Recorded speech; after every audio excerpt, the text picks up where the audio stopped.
பார்க்கவில்லை என்றால் ஒருவர் பார்த்திருக்கலாம். இது மறுக்கப்படாத உண்மை. அப்படியே இந்த பொண்ணை நான் கொலைச்சு திறந்தால் இதுக்கு யாரா சாட்சி? இந்த கொலைக்கு சாட்சியா? சாட்சியா? இந்த கொலைக்கு சாட்சியா?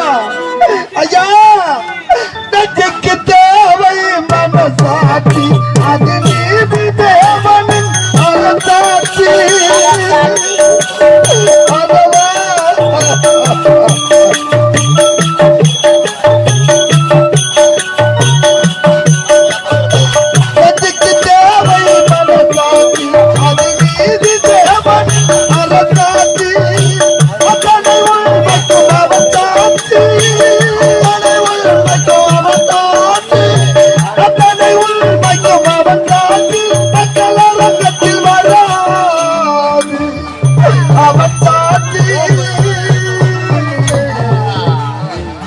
அரங்கத்தில் வராது அவன் சாட்சி. கடவுள் கல்லாரோ கல்லா போன மனிதர்களாளி இறைவா.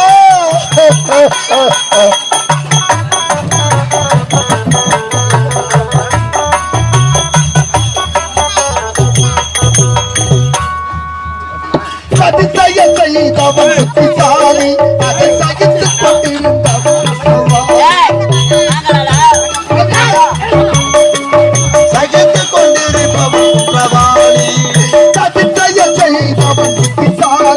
அதை சகித்துக் கொண்டிருந்தவன் குற்றவாளி. உண்மையை சொல்பவன் அதிகாரி.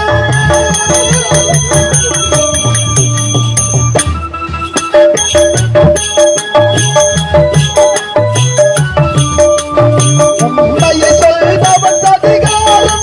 இது உலகத்தில் ஆண்டவன் அதிகாரம்.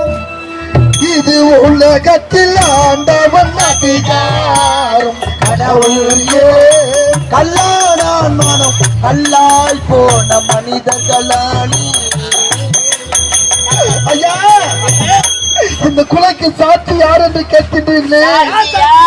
இந்த கொலைக்கு சாட்சியை நான் யாரையா சொல்லுவது?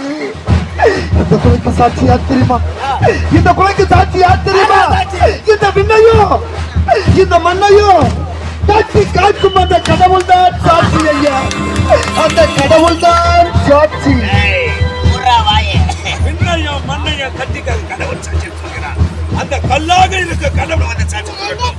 நான் தான் கொலைகாரன் என்று நானே ஒப்புக்கொள்கிறேன். கல்லாக இருக்கும் சாட்சி கிடையாது.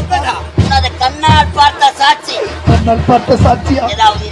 ஐயா, என் தங்கச்சி உயிரிடு நேரத்திலே மரண வாக்கு மூலமே என்னிடம் கூறினார். ஐயா, எதை கற்பாய்த்து கொலை செய்த கொடியவன் உன்னாட்டு அமைச்சன் கருணாநிதி.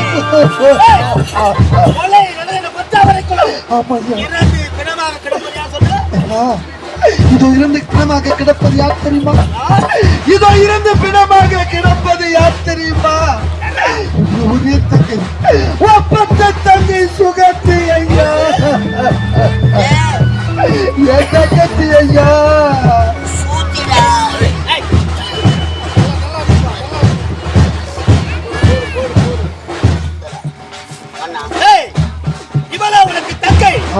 அவளுக்கு அண்ணன்.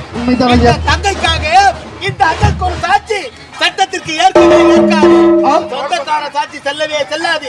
சாட்சி இல்லா வழக்கு சாரியில்லாத சங்கீதம் ஏட்டு சுரக்காய் கூட்டுக்குவாது பிணத்தை தூக்கிறது. ஐயா, என் தங்கையின் சாவிற்கு நீதி வேண்டும், என் தங்கையின் சாவிற்கு நியாயம் வேண்டும் என்று நீதிமன்ற மந்திரி என் தங்கையை கற்பழித்து கொலை செய்தவன் உன் நாட்டு அமைச்சன் என்று பலமுறை எடுத்து கூறியோ. நான் ஒரு ஏழை என்ற காரணத்தில் என்ன உதாசனப்படுத்திட்டீங்களே. ஐயா, ஏழையாக பிறந்தது என் தவறா? ஏழையாக பிறந்தது என் தவறா? நான் ஒரு ஏழை என்ற காரணத்தினால் என்னை உதாசனப்படுத்திட்டீங்களே. ஐயா, என் தங்கச்சி நான் எப்படியெல்லாம் வளர்த்து தெரியுமா?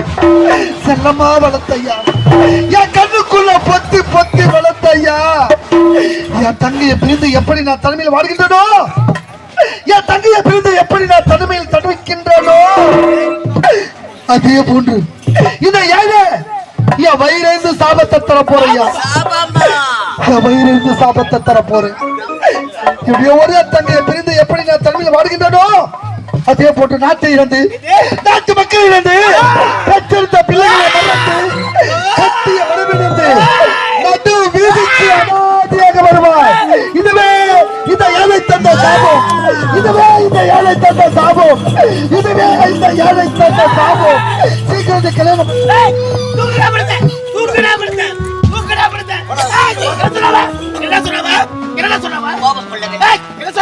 ஐயாவே கோபம் வேண்டாம். ஒரு ஏழை கொடுக்க சாபம் உனக்கு என்ன பலிக்க பலிக்கும். நாட்டையும் நான் பார்த்து போகிறேன். சபை கலையட்டும்.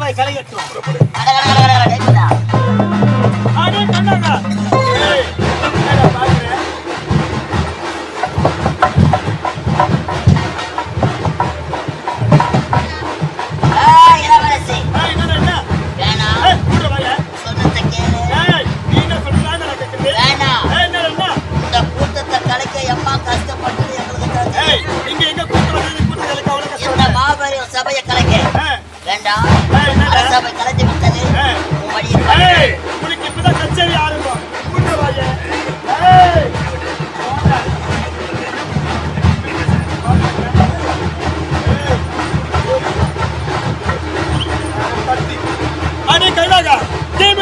பெண்ணை கற்பழித்து கொலை செய்ததும் இல்லாமல் நீதிமன்றத்தில் நான் கொலை செய்யவில்லை என்று பொய் வார்த்தை உரைப்பாய். நிச்சயமாக இந்த கொலைகள்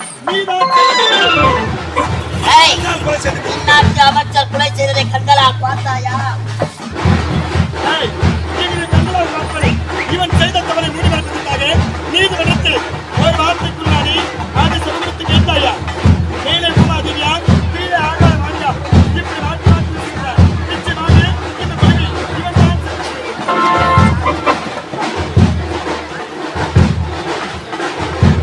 செய்தது. எங்கள் நாட்டுக்கு பிழைக்க வந்த ஒரு வேலைக்காரன் நாய் இவன். வேலைக்காரன் நாய்? ஆமா. இந்நாட்டு அமைச்சர்? ஆமாண்டா. கொலை கொண்டு ஓட வேண்டும். நான் காலாளன் இப்போது கூறுகிட்டு அதை சிறுபடுத்தி கேட்க வேண்டும். தர்மத்தில் வாழ்வதென்னை சூது தம்பு. மீண்டும் தர்மமே வேண்டும்.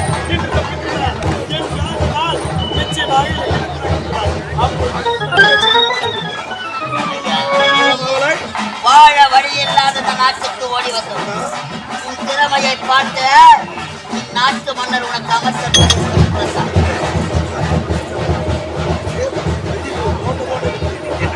ஐயா, நம்ம பார்த்து வளர்ந்த பொண்ணு ஒரு பொண்ணை சிரிக்க